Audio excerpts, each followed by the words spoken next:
วันนี้พวกเราตื่นแต่เช้าเราจะไปลงเรือ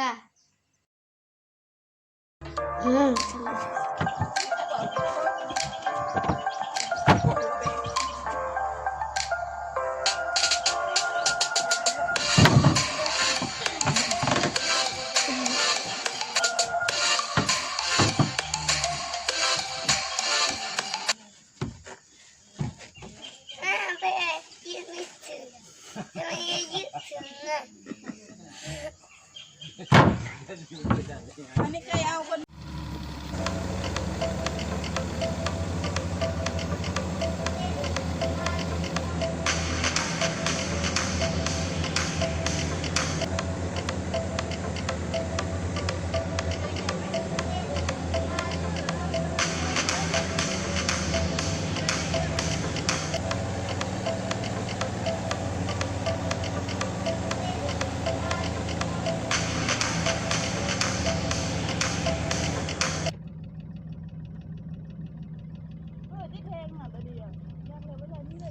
เรานั่งเรือมาได้สักพักก็ได้เจอกับชาวบ้านกำลังงมหอยอยู่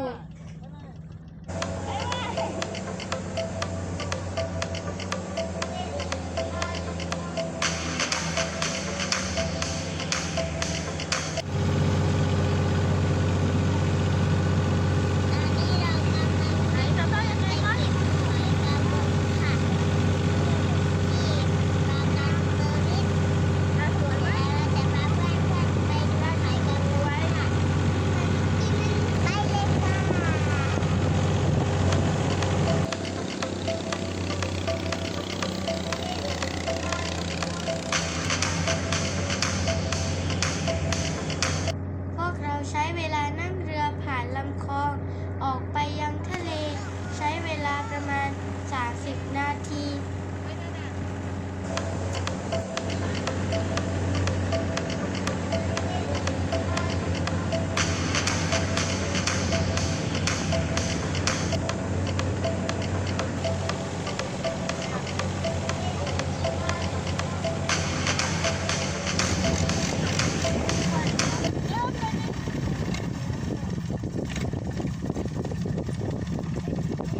ถึงที่พวกเราจะไปเก็บหอยแล้วกระโดดมันไม่แม่กระพุนเบื่อไหนไหนแมงกะพรุนตอนนั้นแหละลงไปช่วยรุ่นเรือไปโอ้โหนั่งหัวเรือเลยลากเรือไปเลยลากเรืออย่าเดี๋ยว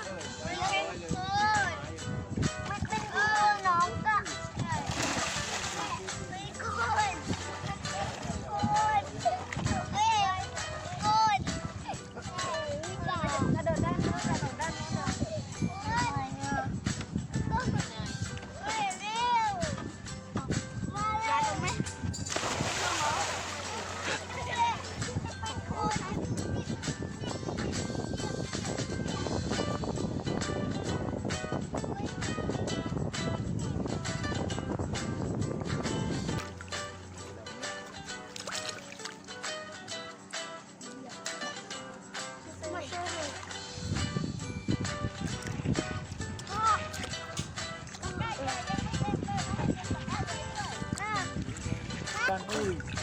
เยอะจังนี่โอ้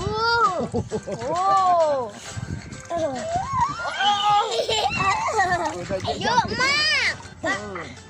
โอ้ยทั้งเชือกทั้งเลยกระลุมหมดแบ่งเดี๋ยววางไว้ที่บัวเขานี่ไงหอยกระบองได้มาแล้วก็ต้องเอาออกแล้วก็ล้างกับน้ำเดี๋ยวเขาจะให้ชาตบลูกกันหน่อยนี่กี่ลูกโอ้เยอะนี่ชอบกินได้เยอะแกนึกว่าอะไรนี่อันที่จะล้างน้ำเกลือนี่ไงที่ล้างเสร็จแล้ว วิธีการเก็บหอยกาบง หอยกาบงมันจะอยู่ในโคลน เราก็ลองใช้เท้าเขี่ยดู ถ้ามีหอย เราก็ต้องดำน้ำลงไปเก็บหอย เวลาเราหยิบขึ้นมา มันก็จะติดโคลนมาด้วย แบบนี้ไง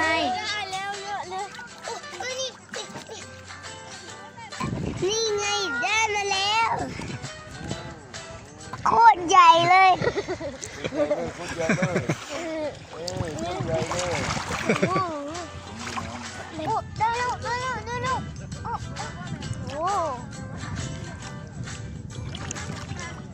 วันนี้เรามาจับหอยกาบงค่ะเดี๋ยวมาดูกันนะคะว่ามันเป็นแบบไหนนี่ค่ะ เป็นแบบนี้ค่ะ ได้เยอะเลยค่ะ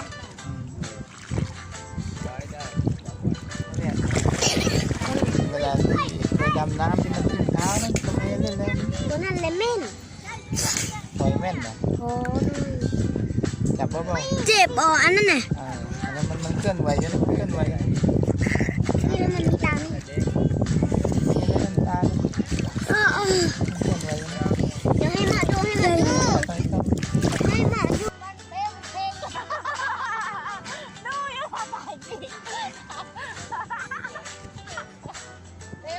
เข็มเต็ม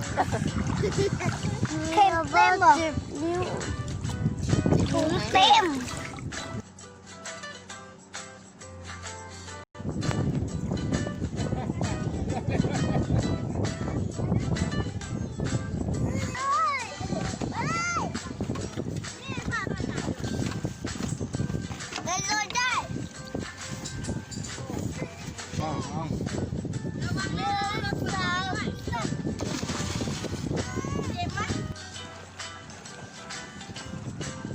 หลังจากที่เรา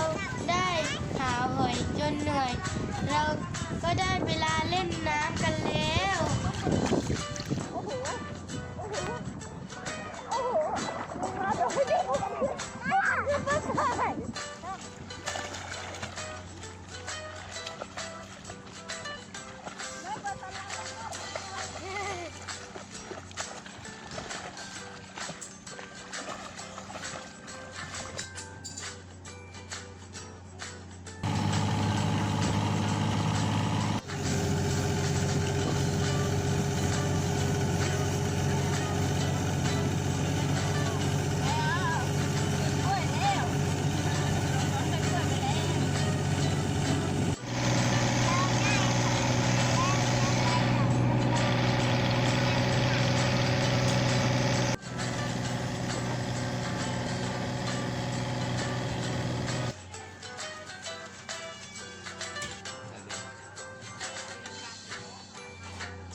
อย่าลืมกดติดตามช่องนัดดาแอนด์เดอะแก๊งด้วยนะคะ